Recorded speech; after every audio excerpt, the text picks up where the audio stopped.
Welcome back to Joygasm, a video game and movie podcast. I'm Russ, Xbox Live Toaster 360. He is Steve, Xbox Live Stevavitch. And it's the calm before the E3 storm in episode 125 today, June 6th, 2019. We're going to be catching up with each other and seeing what has transpired over this past week before diving right into our topic of the day, which is our 2019 E3 predictions, which you can fast forward to if you look at the timestamp located in this episode's detailed section of iTunes, Google Play, Spotify, YouTube, etc. Otherwise, you just keep on listening. Esteban. See? How you doing over there? I think what you meant to say was, como esta? Oh! I think what you meant to say was, que paso? Que pasa, mi hermano? Que pasta and linguine. Russ. Well, let's see. What did I do? I know that's what you wanted to ask me. I know you've been dying to know how far I've been getting in Spider-Man. I have, yes. How far are you now? I'm 60%, Russ. 60%. And what exactly 60%, Russ. happened at your 60% mark? Let's see. Well, Doc... Okay, well, I'm just going to throw it out there since you asked, so I'm sure people have played it by now. Doc Ock is starting to show signs of... Well, don't give away... well, that's what's happening, spoilers. Russ. Okay, I'm just saying. Just saying. Just be tactful, Steve. That's all I ask. It's not in my vocabulary. I failed at the spelling bee. Can I spell it? Yeah, I can. Anyway. Can you use that word in a sentence? Oh, wait, you just did, didn't you? I'm going to go ahead and sit back down now. I called somebody else.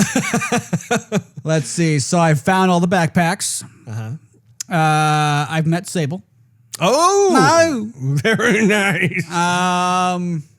Dr. Lee knows what's up with me. I know what's up with him. Ah, yes. The old pointing the finger at the side of the nose moment.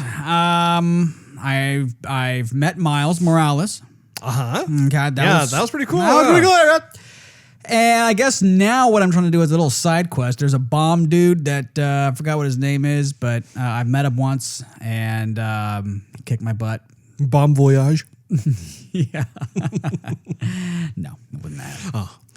So that's where I am. Cool. So you've been enjoying it? Yeah, I got almost all the moves unlocked. Very nice. I can get the suit with the little spider legs that pop out. Iron Spider. Iron Spider. I haven't got that one yet. I mean, I haven't. It's available to purchase, but I haven't purchased it yet. That one is actually probably my favorite spider suit out of all the suits. You know which one that I've been using for the longest time, which looks pretty cool, is the suit that unlocks the it's like the stun gun where it arcs to like there's a type group of people that are around you, like a bunch of thugs, and you use your suit armor, it stuns him, but then if someone else is close by, then it stuns him too, and then if there's a third person, you can kind of make this arc.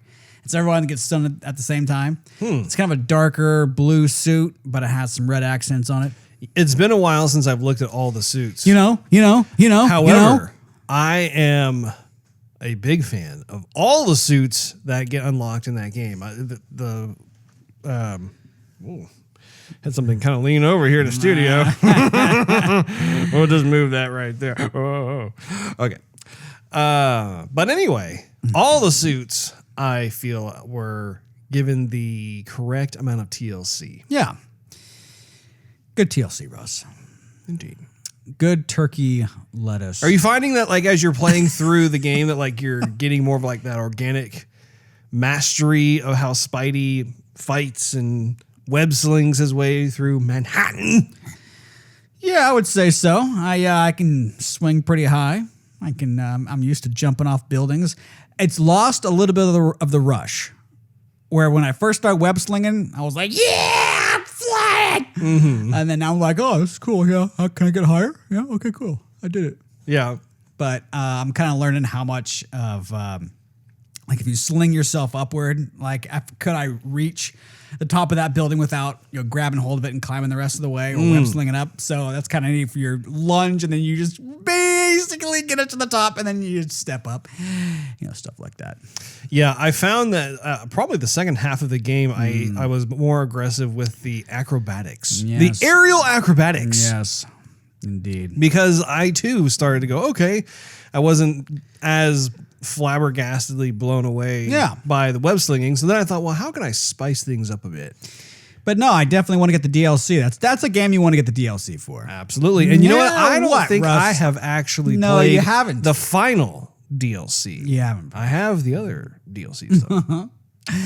Anyhow, moving on. So did I tell you I watched the movie Tomb Raider? Like the later Tomb Raider? The one that came out with yes. Oh, who was it? Who played as Tomb Raider? Oh, I don't remember. I didn't pay attention. I didn't pay attention, Russ. It was the movie though that came out last year, if I'm not mistaken. Mm-hmm. Gosh, who is that actress? You know what? Okay, I'm gonna look it up while you talk about it. Well, it's about as terrible as I thought it was gonna be. I heard it was disappointing. It was very disappointing. Yes. Yeah, Godzilla I think was still worse, but this didn't put me to sleep, but it wasn't anything to write home about. But what movie I did see, which I said on the last show that Alicia Vikander. There you go. If anybody's wondering. Anyway, so I had Peter Jackson's They Shall Not Grow Old. Yes, we were talking about that on the previous episode. That I got it, but I hadn't watched it. Right. Well, now I watched it. Oh, and? It's fantastic. It is good. It's very good. Well. So he says straight up that this is not a documentary for educational purposes, academia, that sort of thing. He just made this as pretty much a tribute to World War I vets and that whole experience. He's like an avid collector of artillery and uniforms and like the whole era. He's got a whole magazine collection. Yeah, he's big into it. So this was kind of fun for him. And basically, so he takes all this really old footage that has all these different frame rates, basically when people were cranking the wheel on those old 1914 cameras, right? Oh yeah. And so he puts them all to 24 frames a second. So they're all looking a lot more natural. And then he adjusts the grayscale. So when everything's way overexposed, some stuff you couldn't even see. It looked like white and black. Yeah. And you figure out the rest of the shades, right? Right. So he did that. And then he went to these places, these actual trenches and battlegrounds and whatnot. He took a picture of how did the sky look? How did the grass look? How did the roads look? And so he knew the exact colors he needed to put in there. So it wasn't the grass is just green, so let's make it green. The sky's blue, And so all you hear in the beginning and throughout the movie is veterans talk about from the time they enlisted until the time they went home after the war. There's no narrator. There's no presenter. So it's World War II veterans speaking to you in these little blips, the 2 or 3 sentences, and then it's on to the next person, the next person. So it's literally like they took the end of Band of Brothers, or no, the beginning of Band of Brothers, where they, before every episode, would have actual World War II veterans talk about what was going to transpire in that particular episode. Exactly. Gotcha. So it's very well done, very respectful. And so in the first half, all you see is black and white stuff, and you hear people talking about how they're excited about enlisting and going off to war and how it's going to be great and they're going to be men and this, that, and the other. And you see all this, nothing but black and white. All of a sudden it goes to color and it's amazing. I mean, it feels like you're there. Yeah. And this is all actual footage. So the people that you're seeing on screen are the actual soldiers that are there. These are not reenactments. So you see people talking to you 1 minute, and then next minute, they might be dead. And they are actually dead. This is not a staged thing. So it's crazy well done. It is crazy well done. You're crazy well done. I know. Anyhow, I think everybody should. It would do everyone a service to see it. I mean, it's one of those documentaries that's not boring. You're going to sit there and fall asleep. Right.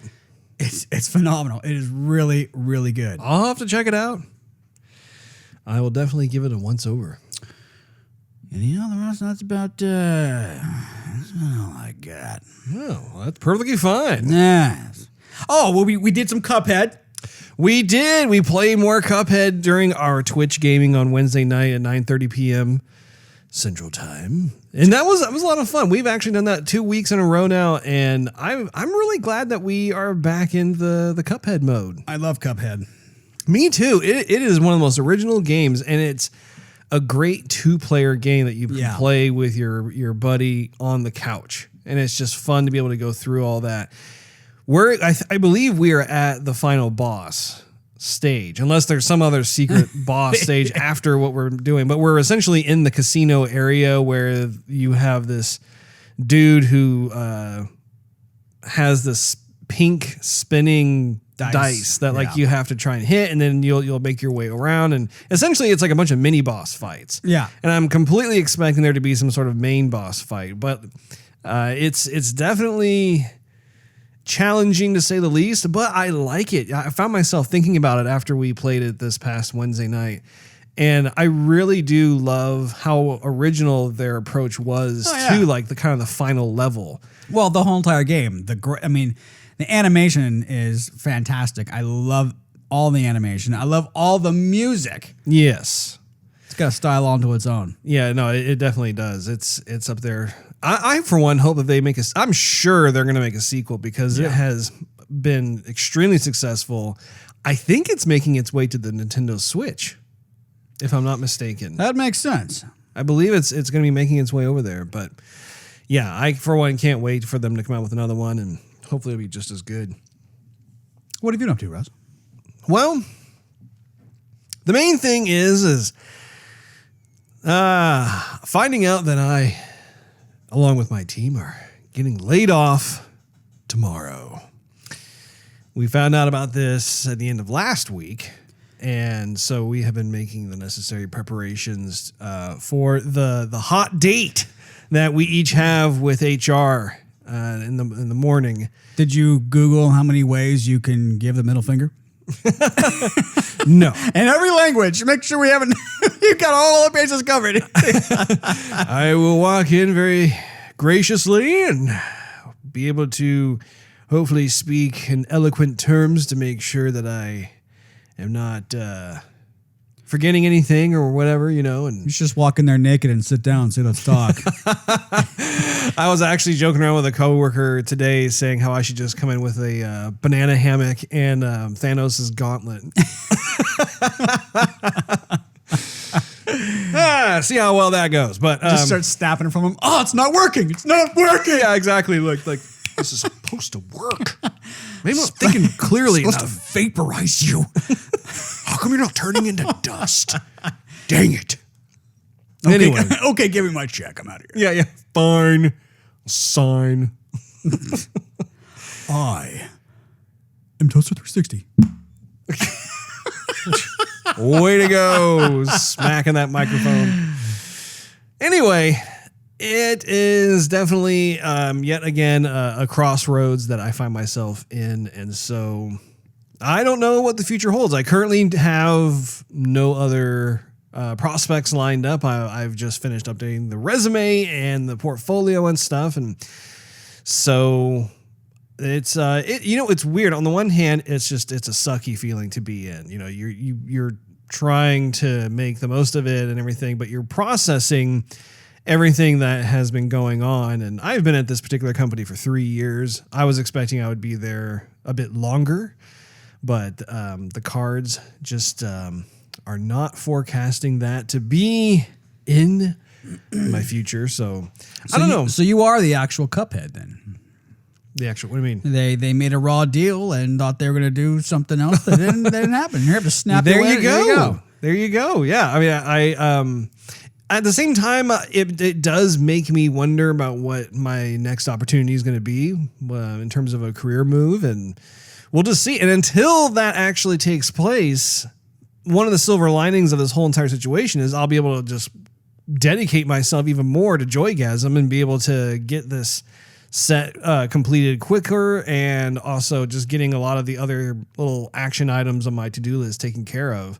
So that'll be nice. It'll be nice to be able to do that and expedite the process. And so, well, not only that, but I think it gives you some sort of optimism too, because you're like, okay, my next venture, what's it going to be? I'm excited. You know, everything you didn't like about your last job, you're hoping that the next job is going to be even better, because what you don't want to happen is what you just left. Yeah. You know? So it just kind of makes you a little more well-rounded, per se. Well, and in my industry in particular, as a UI UX designer and motion graphics designer, it's actually the market is pretty hot right now. So I think that there will be several opportunities that I can take a look at and hopefully be able to make a choice on here that won't take too long. But it's just weird because for me too, the older I get, I feel like the stakes keep rising in terms of, like, it's one thing to be, in my 20s and I'm single and I'm living in an apartment. At that point, I'm absolutely mobile. I can move anywhere I need to go and make certain decisions that would be pretty risky. But at this point in time, having a mortgage payment and a family take care of, that sort of thing, it's a little bit of a different scenario. But anyway, enough of that. I was playing some Forza Horizon 4, and I was just, it had been a while since I played it, and just the little bit I did play, I know you came over as I was messing around in there. Man, that's still such a polished game. I'm completely impressed by the graphics fidelity, the tight controls, just how much of a complete game it is. And it's crazy. I think that Playground Games has been very successful in creating a world that is just brimming with all kinds of different types of races. Like, there always seems to be like more content that they put into it, to the point where the game itself almost feels like it's never ending. Like, you just keep playing and keep playing and keep playing. You can just keep racing different races. Except when it's wintertime. You don't want to race in the winter. I agree. Yeah. Wintertime is my least favorite season out of the 4 seasons. Springtime is probably my favorite. I absolutely love springtime. Summertime is a lot of fun too. And even fall. I mean, fall is pretty cool. Springtime, though, definitely, I think from just a visual palette standpoint, I really do love it. And, so I wasn't even looking for this. And this is kind of like a carry on from, if you recall last week, I was talking about how I found a documentary on YouTube that was called God of War Raising Kratos. Mm-hmm. And so there was another one that I came across. I don't remember what it's actually called, but Christopher Nolan, of course, he's the fabulous director of so many different films like Batman Begins, Batman, the Dark Knight Rising, Memento, Inception, The Prestige. He's just done so many great films. What was the one that he did with Tom Hardy? Takes place in World War II. Hans Zimmer is the composer yet again. That's gosh. That's it's in the air. And, they go sailing. No, they go pick up the soldiers. Yes. And it's in France. Yes. And it's no, it's not in France. It's in. Or wait, is it in France? Yeah, because they're trying to get home to England. Right. This would be a whole lot easier if I just IMDb it here. I thought you'd know the answer. Let's see here. We're going to war, Charles. Oh, gosh. What is it? Dunkirk. Well done.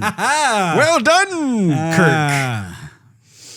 Yeah, so just all kinds of amazing movies. Interstellar is another one. But there was this YouTube video that I'll send your way if you're interested in checking it out. But essentially, he breaks down how he directs every single film that he's done. And there is a kind of an overarching formula. And it was just, man, like I have always been a huge fan of just any kind of behind the scenes featurette that has Christopher Nolan, because he's such an intelligent man. Like if you actually listen to something that he has to say, I mean, he is so eloquent. He's very articulate with like his thoughts and like just how he describes something or has an idea that he's trying to convey or something. I mean, it's just, I don't know. I would just, if I had the opportunity, it'd be fantastic to be able to just sit down with him over coffee and just listen to him talk about something. I mean, he's a very fascinating individual. And I really loved this video. And it wasn't that long. I would say it was probably between 20 to 30 minutes, somewhere around there. But there are certain things that he does, and they demonstrate it kind of like in these little mini montages of these different films that he's done. You're like, oh yeah, that is a repeating pattern that he does. And anyway, I thought it was just, man, it was so inspiring to be able to see something like that. Yeah. And once again, makes me realize how dumb I am. You know, speaking of YouTube, I posted a trailer of a movie that I had put on my list for the most anticipated movies of 2019. Yeah. Ford versus Ferrari. Yes. Oh my gosh, that looked good. I watched that trailer 5 times at work. So, do you... Steve, what are you doing? Working. So with Matt Damon and not Christopher Nolan, it's Christian Bale. Yeah. So are they on the same team? Yes. Okay, I have not actually watched the trailer myself. I've only seen the poster. Right. So I have no idea if like one of them was like the race car driver for Ferrari and the other one was for America or for Ford.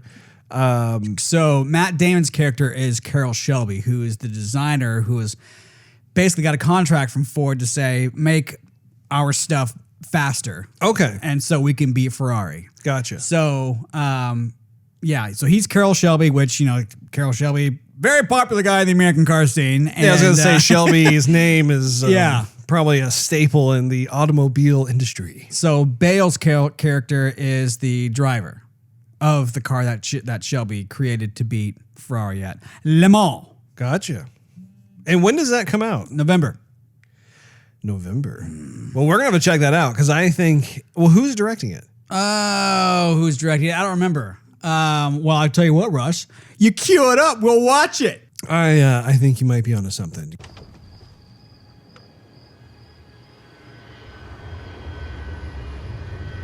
Look out there. Out there is the perfect lap. You see it? I think so. Most people can't. Carroll Shelby, Maybe. Lee Iacocca, Ford Motor.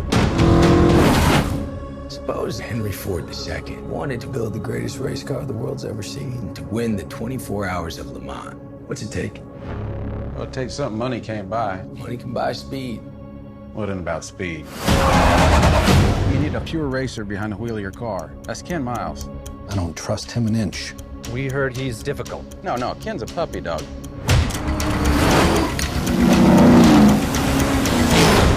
No. Whatever it is, Shell, no. Trust me. You're gonna build a car to beat Ferrari with a Ford. Correct.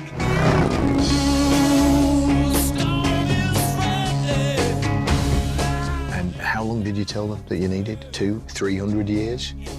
90 days.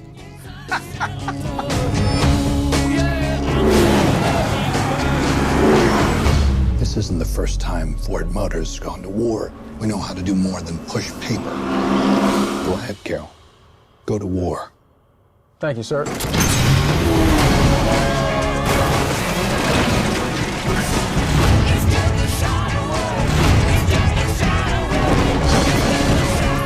Do you think you can beat Ferrari? I can try. We're lighter, we're faster.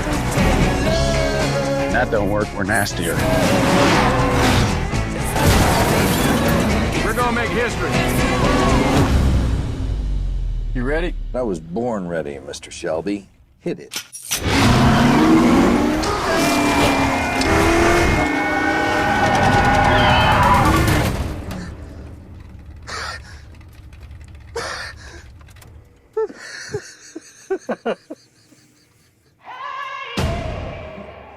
Count me in 3,000, Russ. Yeah, I've got to say, I'm looking forward to it. It looks really good. That looks amazing. If you recall, back before Forza Horizon 4 was out, the Ford GT, which was the original GT, the GT40, which is the car you see in that movie, was the car that I wanted to buy, which I did buy, and I told you about that whole entire race back quite a few episodes ago. Wow. Well, you don't say. It definitely looks really, really good. I actually found myself enjoying a lot of the composition, a lot of the cinematography, and looks really cool. And I'm always a fan of the 60s. Yeah. Which I assume is when that race took place, was the 60s. I believe it was, yes. Okay. 64? Your brain is just not cooperating tonight, is it? Russ, my brain doesn't like me. I forgot I told you.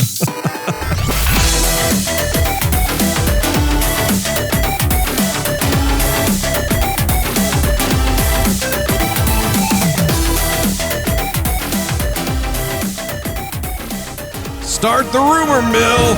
It's time for the topic of the day.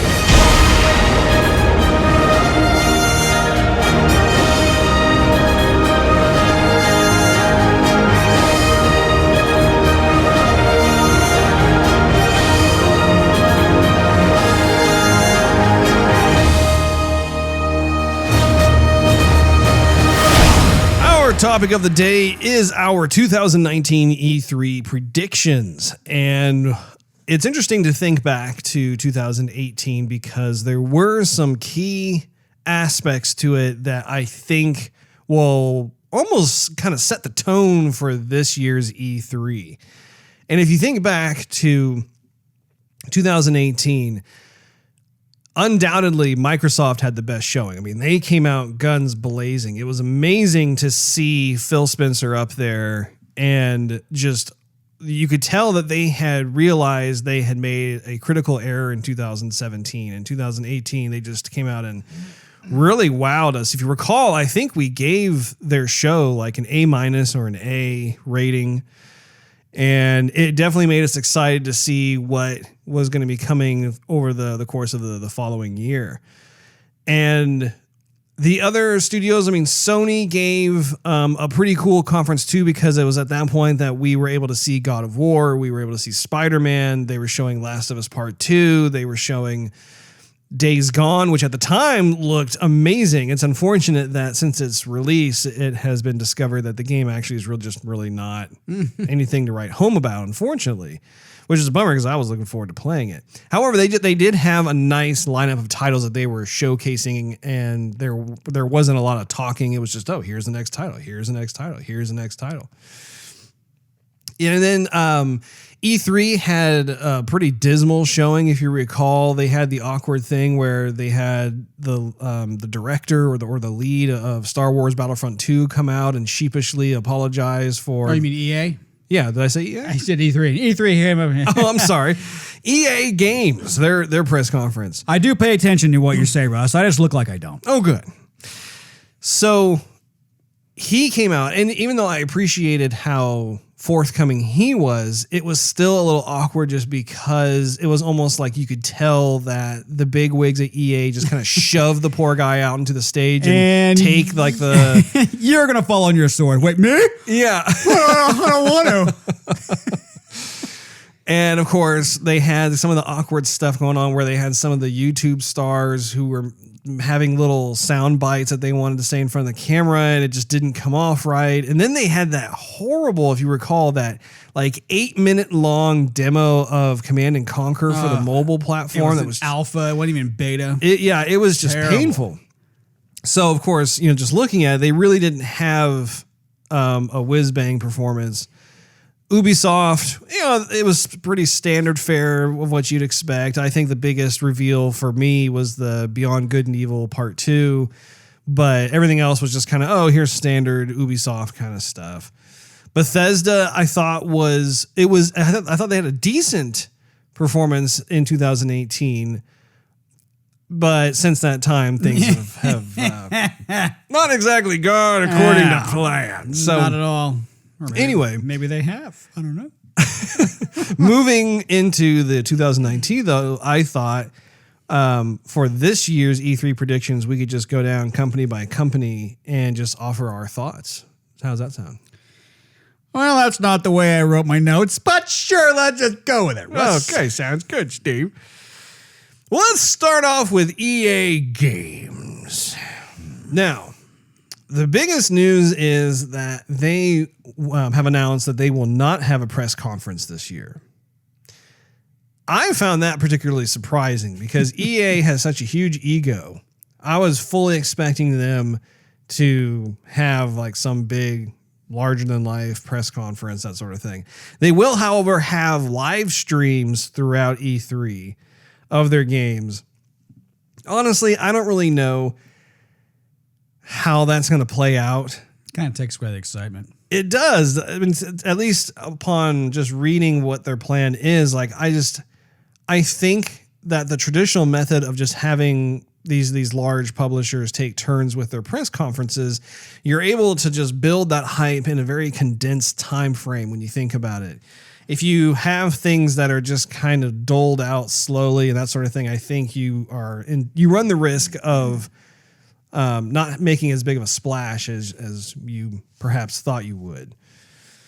So I personally think that their absence is a mistake in a long line of mistakes that have transpired over the years. But I guess it's probably better they not show up and make further mistakes or overpromise and then end up under delivering again. It's, without going too far down that rabbit hole. Anthem. The biggest. Okay, so I mean, with Star Wars Battlefront 2 having pay to win issues, Anthem not delivering on its promises, and Mass Effect Andromeda being a train wreck, I think that this company is really, they're going down the path where they're going to be in a world of hurt. Oh, not to mention Need for Speed totally sucks. Oh, I forgot about Need for Speed. Yeah, that was another one. I mean, the crazy thing about EA is that they have a ton of money, a ton of clout. They have been able to secure these, to die for licenses, but they keep shooting themselves in the foot over and over and over again. And it's just bizarre to me, how tone deaf this company can be. It just doesn't make any kind of sense to me whatsoever. And so really, I mean, my advice to EA would be just barely talk at your press conference. First of all, do a press conference. Don't go away from it. Barely talk at it and just play the games. Show the game demos, show the trailers. That's all you need to do. If you have a staple of just must have, must play, must own titles, they're going to speak for themselves. Right. But for some reason, they feel compelled to constantly do all these other things, have their CEO talk forever and a day up on stage and have the YouTube stars talking and being all out of touch and just even some of the streaming things. I don't know, so much of it is just, you're who's making these decisions? Yeah, a bunch of people come out on stage and play music and then dance and then what is going on? Yeah. I definitely, as a prediction, I do believe that we will see the Star Wars game. If you recall last year, Andrew Renee sat down with the main game director for Respawn Entertainment, and they were kind of just briefly describing what they were working on. Chattering. And so I think that we probably will actually see gameplay footage for that. I have no idea how it's going to be. I have a feeling it will probably be legit just because this is the developer who made Apex Legends recently, as well as Titanfall 1 and 2. So, I mean, and before that, they were working, I believe, on Call of Duty before they left that and came over to EA. So a lot of raw talent there. Other than that, though, I'm not exactly sure. I don't know if we're going to see like a Battlefront 3 or more DLC content for Battlefront 2. I think Battlefront 2 has probably run its course. And I'm not exactly sure if they're going to be showing like another Need for Speed title.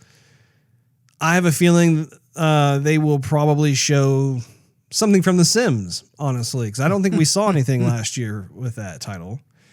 Do you have any predictions for EA?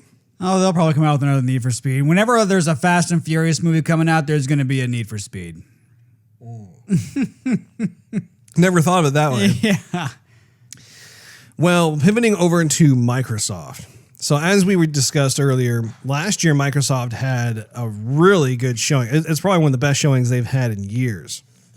They really had their finger on the pulse of the gaming community this time. It just felt like they had some kind of think tank discussion saying, okay, what do we need to fix and how do we fix it? And they just fixed it. So they are one of the few large publishers that actually are going to continue doing a press conference, which honestly, having Nintendo do their thing, which we'll get to in a bit. Pre-recording, yeah. And then having Sony bow out of a press conference, and even EA Games also not doing a press conference, but doing like their little live streaming thing. I think that's a huge leg up for Microsoft. Well, it's a huge opportunity because all the news basically is going to be around Microsoft if they can come out swinging. Do you think that we will see a teaser of their next gen console? I think either we're going to see it or they're going to tell us way more about it because they teased the name last time and everyone's like, oh, did you hear that? Did you hear that? Yeah. So now, I mean, so it's a little bit controversial because the One X has been out for 2 years. Costs $500. And yes, now the price has come down, but they have 3 Xbox One systems. And so, 2 years later, if they were to say, hey, next year or at the end of this year, we're coming out with another system that's going to be $500 or $600, that might come across a little bit wrong because people just spent $500 on another system that they kind of didn't need. They just wanted to make their existing games look better. Do you think they're going to have another version of the Xbox come out this year? No, I don't. Well, besides the One S, yeah, that's the digital one, which that's going to be a waste of time if they present that. I mean, please don't. No. You already announced it. Just move on. No, I don't think anybody's excited for that, to be honest. But either they're going to talk more about it and how great it's going to be, or they're just going to showcase and say, this is it, but we're still working on it. Can't show you games yet, but this is what it looks like. So everyone's talking about it.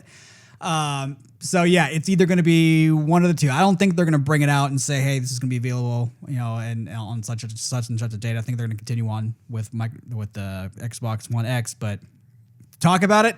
I don't think it's unrealistic to think they'll come out with some details. I imagine they'll have some kind of video that they'll play. But it won't show any games. It'll just show the system from every angle imaginable. Well, yes and no. Like I think that it's basically going to be like a teaser trailer from a movie.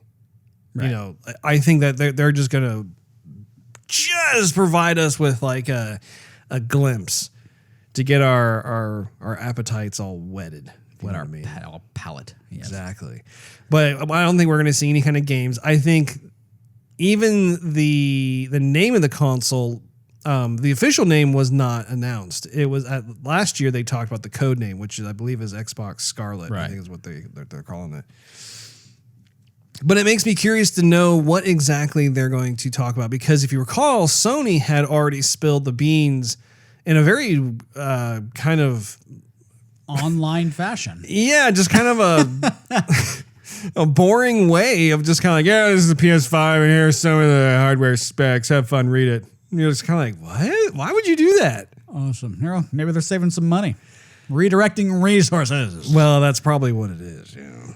Now, the other thing is that apparently Microsoft has talked about how they are going to be showing off 14 first-party titles at this particular press conference. Right. I'm sure they will. I'm sure they're going to be Forza 8. Because I think now they're leapfrogging it, seems Yeah. like. Yeah, so this last year we had Forza Horizon 4. Well, that came out. Well, yeah. So I would imagine there's going to be the Forza Motorsport 8 that's going to come out. Maybe they might bring out another car on stage. You never know. If they do, they are not allowed to talk about it more than 30 seconds. Once it was, last time it was the Porsche. The Porsche. The Porsche. Time before that, it was the McLaren. Yes. If they do bring out a car, which car do you predict they will put on the stage? Let's see. Yeah, no, it's, I don't know. You think that they'll put a little bit of the Lamborghini? No, probably not the Lamborghini. How about the Ferrari? Yeah, most likely the Ferrari. They don't have a whole lot of other like exotic car options unless it's something that's... I just had a thought, Steve. I guess I'll stop. Go ahead. I just had myself An epiphany. a thought. Well, that too. Maybe not that crazy. Lightning struck my brain. Lightning struck my lobe. Struck my cranium. Since that one particular movie is coming out, the Ford versus Ferrari, it'd be really cool if they actually brought on the stage the Ford. What, the old one or the new one? The classic. The classic. Yeah, I would. Yes, that would be. That would definitely be really awesome. cool. It played Yeah. right into that film right there. Very nice. And plus, that's actually one of my favorite car designs ever. I've always loved that look. I think it's just the coolest, timeless design. Yeah. Fabulous. Yeah. No. Fabulous, I say. The new one. The old one did have some of its hiccups. Like if you opened the door, you had to be short like me. You couldn't be very tall because the part of the roof opened up with the door. So you really had to get in there and like tuck your head down and make sure it didn't get cut off at the top. The new one, of course, you can just, it's a regular door. You'll go jump right in there. But Even the new one is real flashy. the new one's as flashy, but I'm telling you, there's nothing like that. Where it all began. So what kind of first-party titles do you predict will make some kind of appearance at the Microsoft press conference? I would say Halo Infinite. Okay. You think we're going to see some gameplay footage of Halo Infinite? I think it'd be about time. Do you think that Halo Infinite is going to be available for both the Xbox One X and the next Xbox system? Do you think they're going to time in like the release of that title so that, I mean, to me, it would make sense if the Halo title were to come out as a launch title for the next generation of systems. Like if Microsoft is in fact back on track with having their pulse on the gaming community, it's like a no-brainer. It's like, that's like your flagship title. Yeah, I mean, I'm smelling what you're stepping in, but that's just a big maybe because if they don't announce it and then they just announce the game by itself, or if they don't announce the system and then you announce the game, then that could be obviously a big negatory. So if they announce the new system, then they say, oh, and the launch dates are going to correspond together, then yeah, that'd definitely be pretty cool. I think that for one, I think it's a return back to basics. Like the first Xbox system that came out, one of the launch titles was Halo Combat Evolved. I think also that with the little teaser that they showed last year of Halo Infinite, you could tell that they were making a return back to the roots of the game. Yeah. I think that they should not stop there. I think that they should completely embrace a coming full circle and having it be a launch title for the next system. I think Xbox fans would go nuts. You know what they might say too is I heard somewhere that they are going to be redoing Halo Reach on the Master Chief Collection for DLC. Really? So they might be advertising something about that. I don't know if it's going to be like just 60 frames a second, but look as it did before, or they're going to redo it and have it be awesome.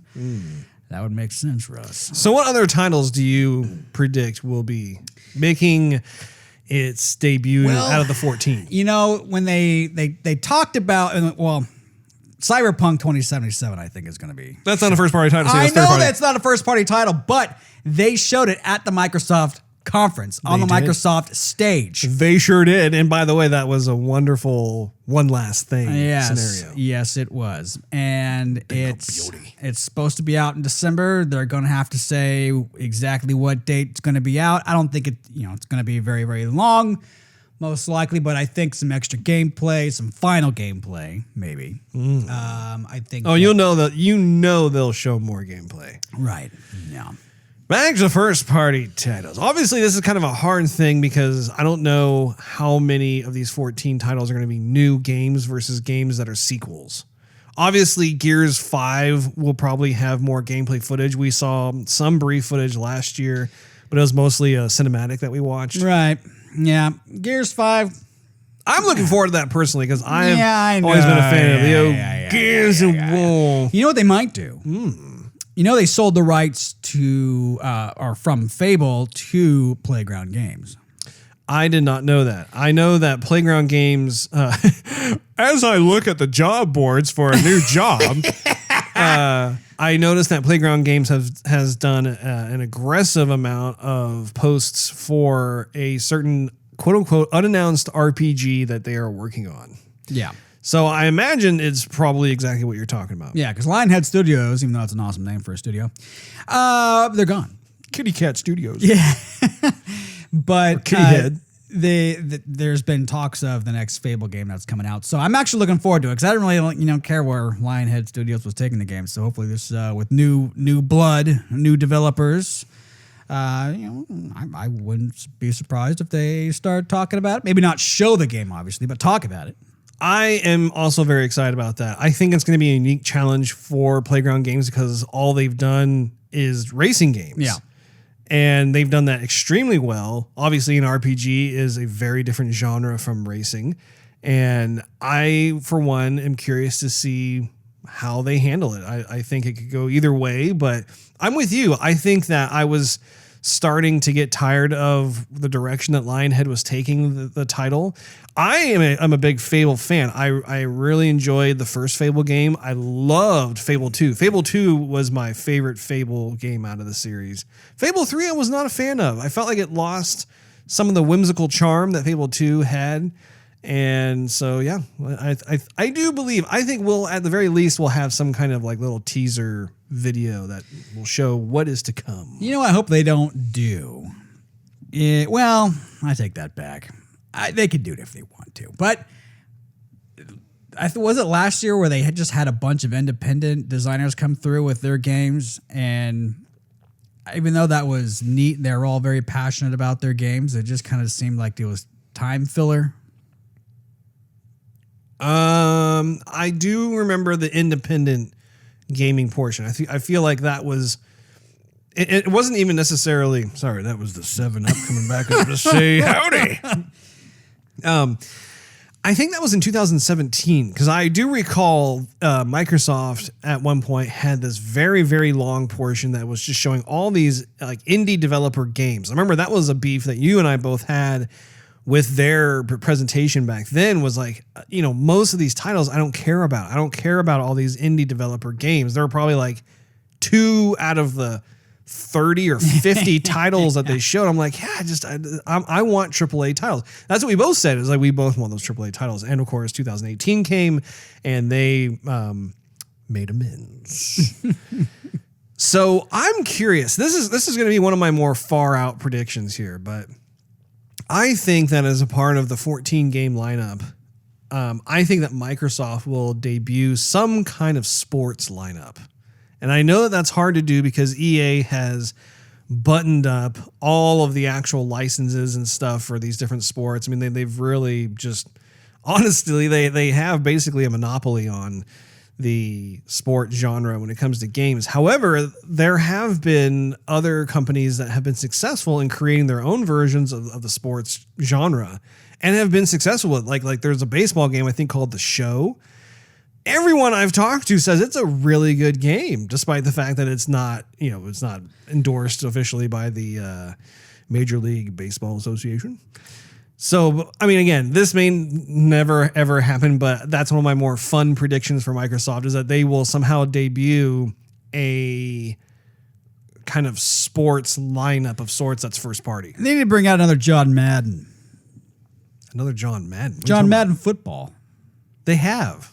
Like a new one, like a brand new one, like and have him being the announcer. Well, I think he's too old for that now. I don't care. The poor man is quite elderly these days. Steve. I don't care. I want to hear his voice. I want to hear him. Oh, Brett Favre. Boom! This guy's gonna go over here. That's what I want to hear in a football game, Russ. That'd be way entertaining. I just don't think that's gonna happen. It's just, I mean, they believe they release a John Madden game every year. I don't know. I don't really pay attention. Every year. I don't want to play those sports games, Russ. But what I'm saying is, not all the John, they use his name, yes, but they don't have him in the game. How do you know? You haven't played a game like that in years. I can YouTube it, Russ. I'm telling you, he's not in there. Anyway, another prediction that I do have is, if you recall, there was that one particular studio that they were putting together. They were talking about. I don't recall. I think it was called The Initiative, and it was The Avengers Initiative. No, just The Initiative, based in Southern California. And they have been attracting a lot of just the top talent within the gaming industry. Apparently, Microsoft's throwing some big bucks at this studio. I'm wondering if we are going to see some kind of teaser from that particular studio. Obviously, they're going to be needing more time to work on whatever game it is that they're working on. But I'm wondering. I predict at the very least we're going to have the CEO of that developer come out, or the game director, and just speak to what it is that they're going to be working on. The bonus, though, would be if they do, in fact, have some kind of little announcement teaser video. So that's another prediction that I have for Microsoft in particular. Also, if you recall, they had like 2 or 3 other studios that they had acquired. Remember, like toward the end of his speech, he announced like there was like Obsidian Entertainment and a couple others. I can't remember off the top of my head. But, of course, Obsidian is known, I think, for their RPGs. And that makes me wonder if they're going to be having some other kind of RPG game that's going to be coming out. Because if you think about it, Microsoft, surprisingly, from a first-party perspective, doesn't really have like an ongoing RPG series. They kind of had it with Fable, but it kind of petered out after Fable 3. Like, they just have not had something that has gone on. Well, yeah, I think they have Skyrim. But no, Skyrim is third party. So it is weird to think about, just because historically speaking, people have always kind of likened Xbox as kind of the console that's closest to a PC. Yet there isn't any kind of, I don't know, just a constant RPG to be able to fill that, the RPG niche. You know what I mean? Yeah. But I do think that we'll probably get something from them. Could be wrong. But that's why these are called predictions. That's right. So what other kind of predictions do you have there from Microsoft? That's all I'm really hoping for Microsoft, Russ. All right. Well, let's go to Sony. Oh. Now, of course, Sony will not have a press conference this year. They will probably have a presence on the E3 floor, just kind of the expo floor where they'll be showing off their games. People walk around with Sony shirts. From Sony. How you doing? I am wondering if they're going to follow in Nintendo's footsteps, though. They probably will. Where like they'll have some kind of pre-recorded video that they'll play. Yeah. Hey guys, sorry we couldn't be there. Enjoy the games and see you next year. Woo!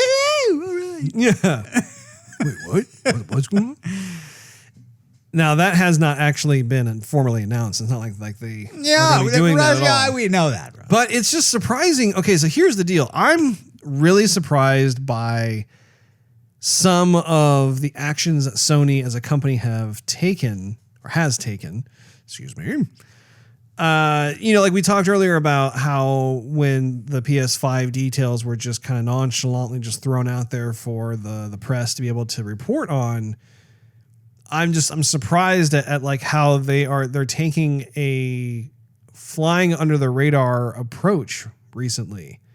And of course, with their announcement of how they're not going to have a press conference at E3 again, I'm just like, well, what are you guys hoping to do with this? Doing?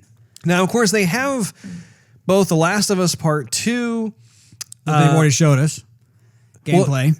Some of the gameplay and Death Stranding. Those two, and actually I think Death Stranding is going to come out for the PS5 if I'm not mistaken. I'm not sure if it's going to come out for the PS4. It may. But they're definitely talking about how it will be released when the PS5 wait, actually maybe not. I don't remember if Death Stranding actually, you know what? I think Death Stranding's coming out this year. Probably Christmas.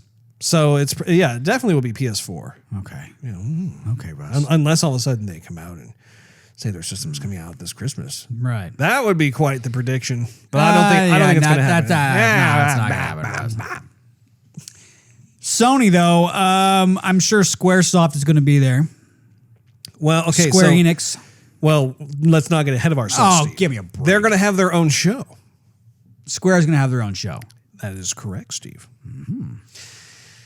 Always trying to jump ahead. See how it is here. Now, I predict that Sony will not show anything from their PS5. And I'm talking about on the E3 floor. I don't think that they're going to be... Well, obviously, if they're not there, they're not going to show a brand new system, Russ. Well, they're not going to have a press conference, but I'm pretty sure they're going to have a presence on the E3 floor. Remember, E3 has this huge expo floor. It's almost like Comic-Con, Steve. Yeah. You know, you have your certain halls where you have your conferences, but then the main floor is where all the companies come together and show off their wares. So I think that they are going to be showing off like The Last of Us Part 2 and Death Stranding, that sort of thing, but they're not going to be showing off anything that's remotely close to PS5. I honestly think that based off of Sony's behavior in the past, ever since they first came out with the first PlayStation system, as I say, the first PlayStation title, first PlayStation system, if you recall, they've always had it's what I call a shadow mentality. And what I mean by that is they have always let their competition make the first move, and then they will follow suit in a way that makes them more competitive. So, for instance, Microsoft announces the price of their Xbox One at $500. They then come out and say that their PS4 will be $400.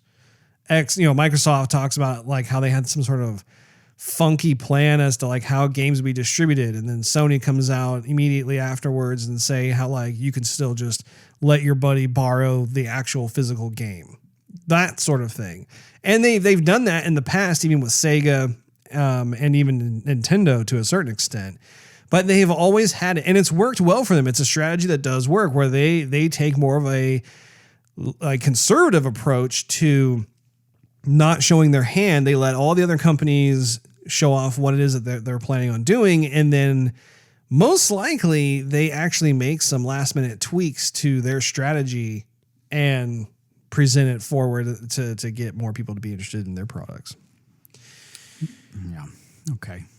Did I lose you, Steve? No, I just started thinking about the modern Apple, what they do as opposed to what they had been doing. They're not the innovators anymore. They're like, 5 years later, well, we got this in our phones now. Isn't that cool?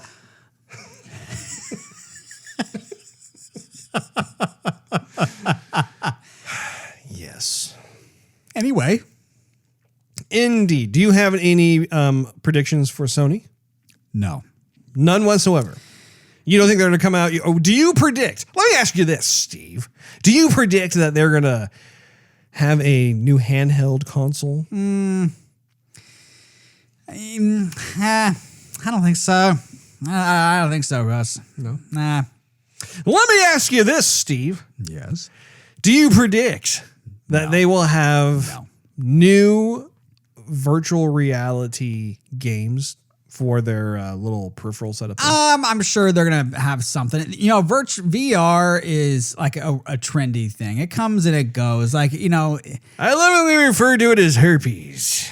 It flares up every now and then. People say, "Oh, I've got an itch that I can't seem to stop scratching," and then it goes away and people forget about it, only for it to rear its ugly head up a bit later. Yeah, that's not the connection I would make. Anyhow, sometimes I'm glad my brain doesn't work the way yours does.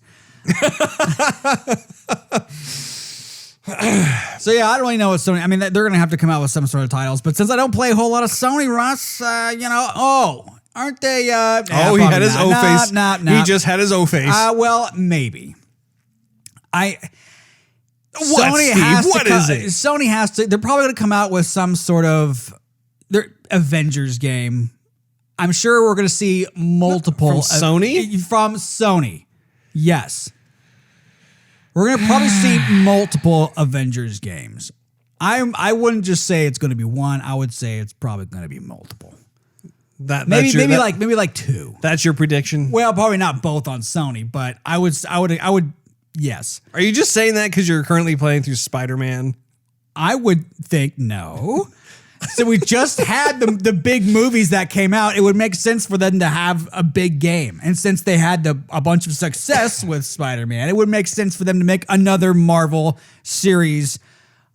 And the Avengers makes perfect sense. Steve. Okay. Well, let me clear the air here for you. Square Enix, which is a part of Crystal Dynamics. They're the ones who are working on Marvel's Avengers. What about Ultimate Alliance? No. Okay, so then they might come out with an Ultimate Alliance. But Ultimate Alliance is not a first-party Sony title. Russ, they've been crossing first and third parties on stage the last shows. That's the thing. Fine. They'll probably have... Well, actually, I'm not even going to say they'll probably have. You are predicting that there will be some other form of Avengers-oriented game. Fine. I do predict, though, that they are not going to have a whole lot to show this particular show. I think that they are intentionally holding back until 2020 when they will most likely debut the PS5, and they want to have all guns blazing at that point. I think it's a move of strategy. Now then, going to Square Enix because you keep wanting to bounce over there. So we're gonna keep it do the fresh, old switcheroo. Russ. Keep it fresh. We're gonna skip over Ubisoft and come back to them. Yeah, who cares about Ubisoft? Square. Did you say Boobisoft? I said who cares about Ubisoft? Square Enix. I personally think they are going to be the wild card this year. Why is that, Russ? Well, yeah. What's interesting about their company setup? So this company is comprised of obviously Square Enix and Eidos and Crystal Dynamics, all of which are talented developers, and they have been just putting their resources together, their creative talents together. I think that they are going to be showcasing two very hotly anticipated titles this year. Number one, Marvel's Avengers. Number two, Final Fantasy VII. Yeah. So, and of course, the Marvel's Avengers game is a title that I'm very, very interested in. Final Fantasy VII is a title that you're very interested in. If you recall, they're the ones who also came up with Kingdom Hearts 3 this past year. We don't talk about that. We don't have to talk about it, but I'm just saying, it scored well and people have played it. They enjoyed it, that sort of thing. I mean, they have this ongoing pedigree of titles. Of course, last year, Rise of the Tomb Raider came out. Oh, I'm sorry, not Rise, Shadow of the Tomb Raider. Rise of the Shadow of the Tomb Raider. Lara Croft is in it. That's all you need to know. And she's got ice picks. Yeah. She likes to jump off of cliffs. So, having said that, they are really well positioned to be able to have their own version of leapfrogging with these different titles. Like you can have a Tomb Raider title come out one year. Once the Avengers title is released, like actually, I just remembered that Crystal Dynamics has a multi-year agreement with Marvel to produce more than just one game. Oh. So this is just the first in the many that are slated to come, that is really, really cool. Uh-huh. Did you know, speaking of Final Fantasy, we just reverse here for a second. Did you know that you can get Final Fantasy VII on mobile? You can get the entire Final Fantasy VII to play on mobile. Are you talking about the 1995 version? Yeah. I believe it, Steve. I think it's about $10. I believe it. Craziness. I'll tell you why, Steve. Because that title came out, 28 years ago? Mm-hmm. Or is it 23 years ago? I don't know. 20-something years ago. Long time. Russ, I can't remember the dates. I can hardly remember your name. I think it's 20. I believe it was 23 years ago. 1995 to 2005 to 2015. Yeah. Yeah, but 23. No. 24 years. Yeah, 15, 16, 17, 18. It's in the 90s. I can do addition. So anyway, I do think that they are well poised. I think it is theirs to lose. I think that they are in a position where they are going to be able to really step it up. I believe their press conference is now going to take place where Sony's used to be. It's either Sony's or EA's, but I'm pretty sure it was Sony's. Well, let's hope they don't have the same audio equipment. Yeah, exactly. As Sony's, not Square Enix's. Yeah. But anyway, I think that this is a wonderful opportunity for them to be able to collectively step up and be able to gain a lot more exposure, be able to get the hype machine moving for these titles.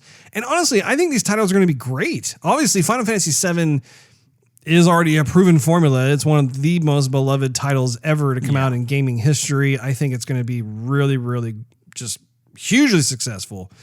And I also think too, I think the Marvel's Avengers game is going to be really good as well. I think that especially when I look at how the last several Tomb Raider titles have just been these graphical tour de forces.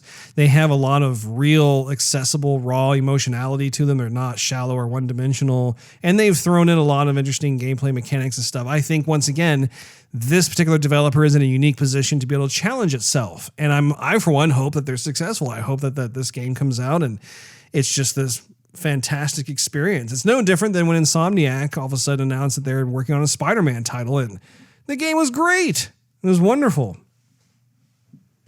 Why are you looking at me like that? No, I totally agree. I can look at you whenever. Russ, you can't tell what's going on in my brain. Half the time I can't even tell. Well, that's why I asked the question. I don't know what's going on in your brain. I just can only look at your expressions. You almost sounded like the Predator just then. Yeah, I did. Who made the sounds of the Predator, Steve? Me in my sleep. No, Steve. In the movies. I don't know. You met him. Was it the Transformers guy? Better known as Peter Cullen. Yes. I'm going to make a prediction. Well, no. Okay.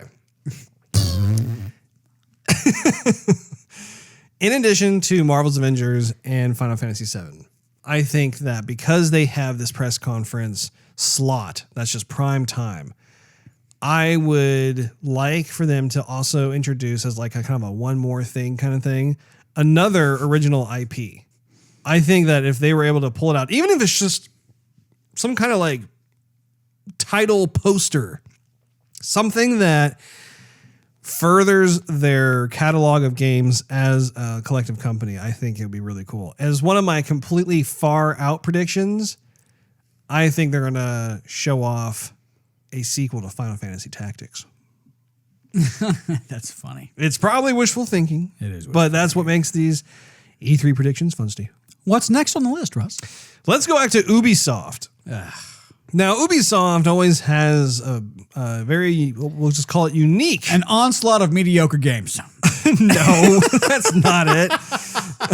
They've got some good games.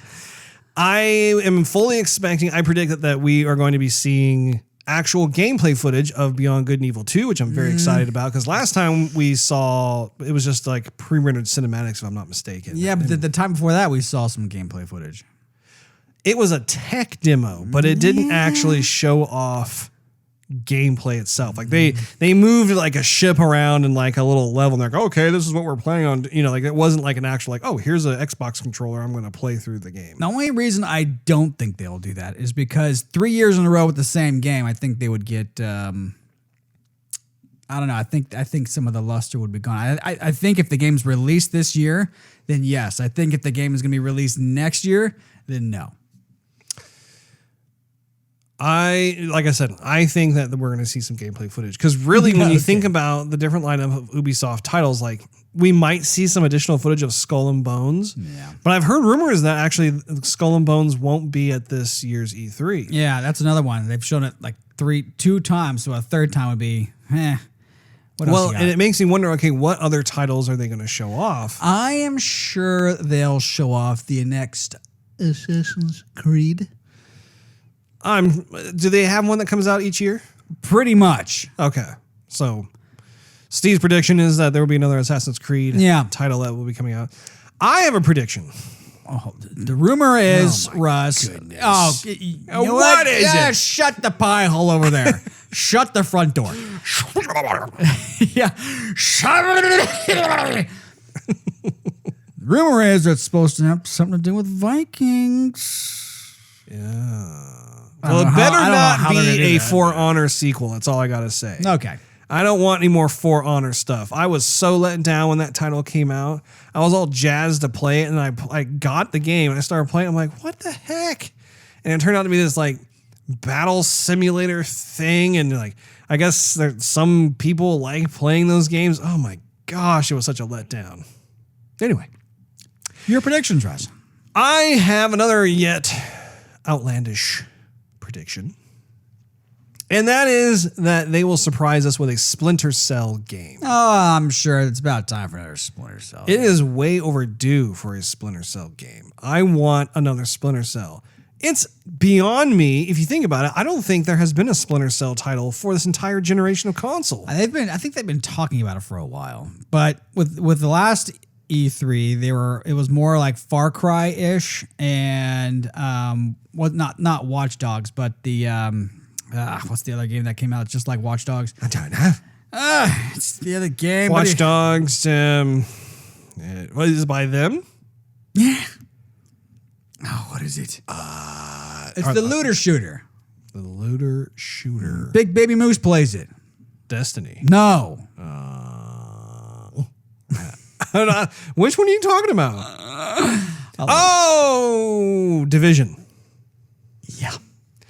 You know, I bought Division 2, and I have yet to play it. Sounds about right. I have so many freaking games I gotta play. I had to buy it at full price and knowing that I wasn't going to play it for 5 months. No, that's not the case. I actually bought it on sale. I bought it for about $30. No, I'm surprised and proud. Do you have any other predictions for Ubisoft, Steve? No, as long as they keep their F-bombs to a minimum. Yeah, gosh, it's annoying when they go off a deep end on that. Going to Bethesda. Now, of course, Bethesda has been hurting from the fallout of Fallout 76. Which is a bit of a bummer because I was looking forward to that game, and I'm glad I did not pull the trigger on that one because people have been saying it is not a good Fallout. Pretty much the definition of overpromise, underdeliver. Well, it's just bizarre because the Fallout franchise is a very just beloved franchise. You know, it's. I have several friends who just always look forward to the next Fallout title, but now everyone when what's it? Tom Howard. I don't remember. Came out and was talking about the game and about how it was going to be like 10 times the graphics of the other one. I mean, just overpromise. And then the game came out and then there's blurry moments and like a little pixelated this, that, and another game slow down lighting sources coming out of the earth. Like, what is happening? Do we have a finished product? You're a little too ambitious on this one. Well, I do believe, one of my predictions for Bethesda is they're going to show gameplay footage of that original IP space RPG thing that they teased at the end of last year's press conference. And unfortunately, I don't remember what the name of that title is, but I do believe that that is going to be something that they feature. Here's what I hope they don't do is last year with Bethesda, when they had their little show, when they had their little dog and pony show. Yeah, they had a little, magic tricks. Little circus act. Some popcorn. They had what's his face come out and play like this crazy song, and then they had their developer. That was actually pretty fun, though. Okay for you. It means it's 50% less interesting. Anyway, so then they had their developers come out there, and they were like asking for applause, and they were asking for accommodation, and asking it was weird. It was like they were stretching for any kind of attention they could get, and that was just terrible. Just come out, tell me about the game, show me what you got. Yeah, a little too much there. I think that they have actually only had around like 5 press conferences total. So the whole press conference thing for Bethesda is actually kind of new. And? Well, I'm just saying, I think that if you're a company that has not had years upon years upon years of press conference experience, sometimes you experiment and try certain things, and some things work and some things don't. I think that's in Bethesda's case. I think that's kind of the case. I just think follow the simple formula, and I won't do you wrong. There you go, Steve. We should put you in charge of all press conferences for E3 from now on. I'll take the job. So, what kind of other predictions do you have for Bethesda? That's that. I'm wondering if we're going to see another Wolfenstein preview. Because obviously the Wolfenstein Youngbloods, I think, is coming out this year. That's right. I forgot Wolfenstein was by Bethesda. Wolfenstein. No, so with the success of Wolfenstein, DOS. Such a good game. I haven't even played that one yet. I've just been over here watching you play it and getting rather pissy. Man, that game. But excited. It brings out the aggression in me, but it is so fun. Gosh, that game is good. I remember looking at you like, you gonna keep playing? You're looking at the game, rubbing your eyeball, massaging the headache that is now forming in your right temple. You're like, I'm going to bed. I'm like, okay, I'm leaving. Good night. Well, and of course, Rage 2 just got dropped, and so I've just started to play that. That's another Bethesda title. So they've been dropping these titles out, and luckily their first-person shooters are solid. They always have been solid. So I think if they have a solid Wolfenstein 3, they should just debut it at the Microsoft booth and then not have a separate little conference for themselves, because they're going to come out and everyone's going to go, boo! Yeah, and it's not going to look pretty. So in order to save themselves some face, I would just say, show us the best of what you got at the Microsoft conference and then save your energy. Yeah, well, we'll have to see on that. I do have a feeling, though, that this year, there will be a certain number of titles that are shown. I just feel like 2020 is going to be the year where like all the big guns come out. And so you're going to have this year where like it's kind of a holdover year, like oh, here's some titles. Have fun. And then like next year it's going to be like it's like you never know. That's what I'm saying. It could be Microsoft's year because they're going to want to be the ones making headlines. And if they have all the attention literally on them and they don't come out with anything, it's going to be a smack in the kisser. That's true. That's very true. The last company, of course, is Nintendo. They're going to do their video direct like they've done before. And that show is painfully boring to watch. But, because it's Nintendo, a lot of their games, when it actually hits the store shelves, they're going to be quality titles. They're all good. I've actually bought quite a few titles for my Nintendo Switch. They're just masterfully designed games. They are so exclusive to Nintendo, and it's just unapologetically the persona of Nintendo, and that's fine for their system. It's like, yeah, sometimes I'm in the mood to try it out and play it, and I feel enlightened as I play it. It sounds kind of cheesy, but it does sound cheesy. I think it's cool. The one prediction I have that they will show is that it's rumored they're bringing The Witcher to the Switch. I heard something about that. So it would be pretty darn cool if they brought out The Witcher, not by itself, because people who have the Switch probably also have another gaming system. So they've already played it. But if they released The Witcher with some other DLC exclusive to Switch, then that would be cool. And people would be like, "Ooh, I gotta get The Witcher on the Switch." I mean, because they want to play this other stuff. They can't play it on the regular game. Yeah. Well, and Nintendo lately has been really courting a lot of these developers to bring their titles to their system. Some of which surprised me. Like, for instance, Mortal Kombat 11 is now available for the Nintendo Switch. And I'm like, I would never have thought that Nintendo would court NetherRealm to bring their Mortal Kombat 11 game to their system. So you guys in the mood for Mario Kart or Smash Brothers? Anybody? Or Mortal Kombat? Well, I mean, another one is that they were courting id Software. They brought over Doom.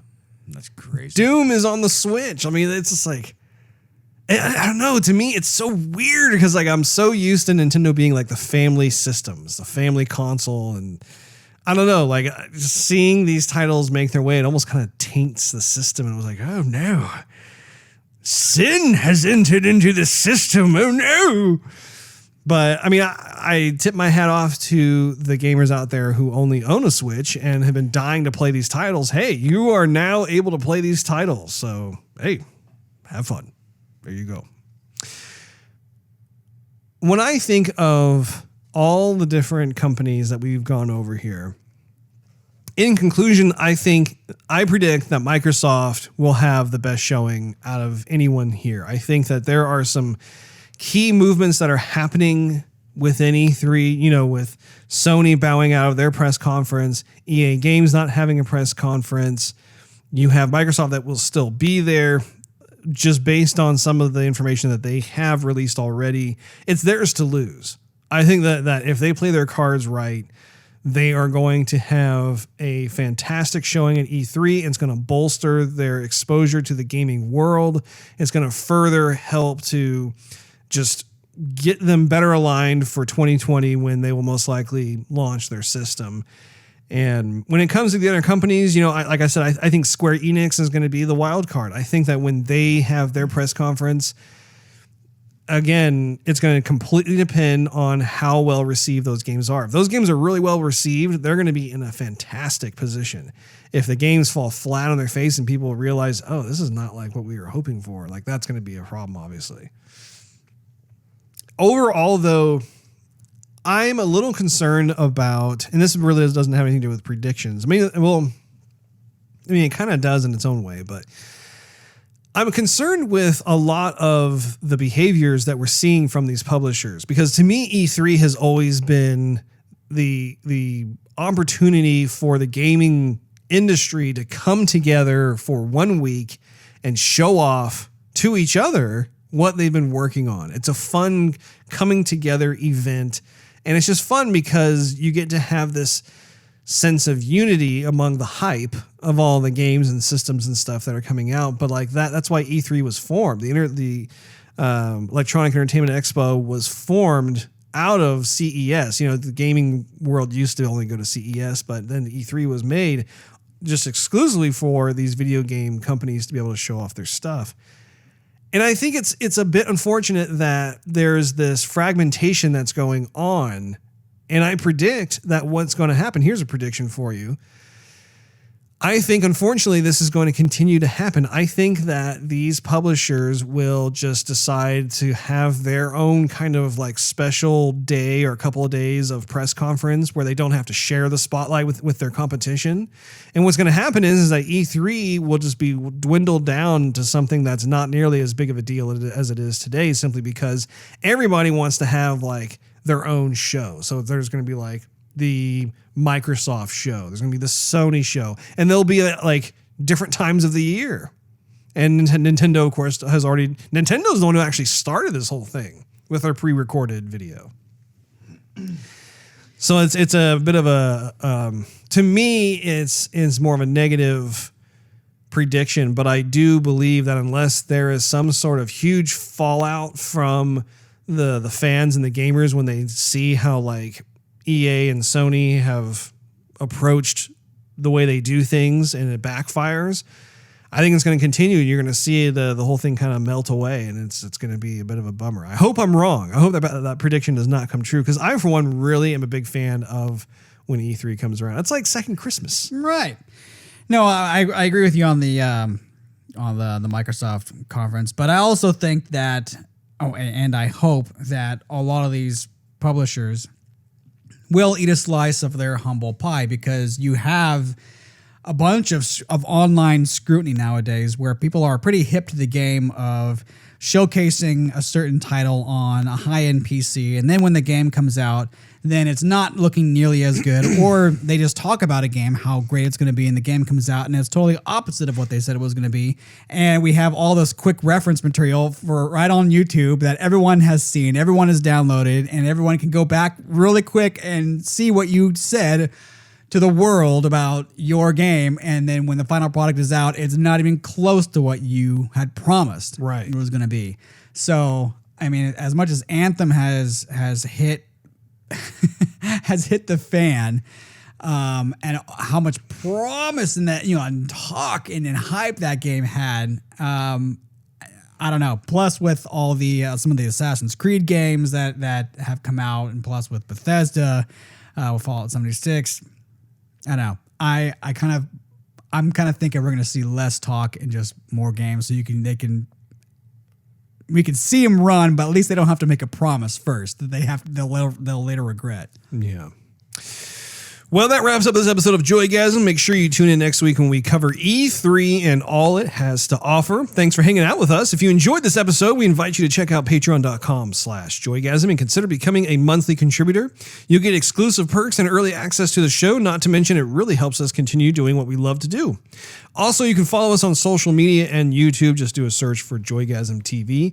In addition to iTunes and Android, you can listen to our podcast on TuneIn Radio, Stitcher, Spotify, and SoundCloud.com/Joygasm TV.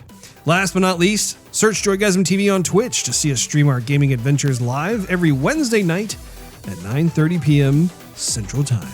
We will see you next week.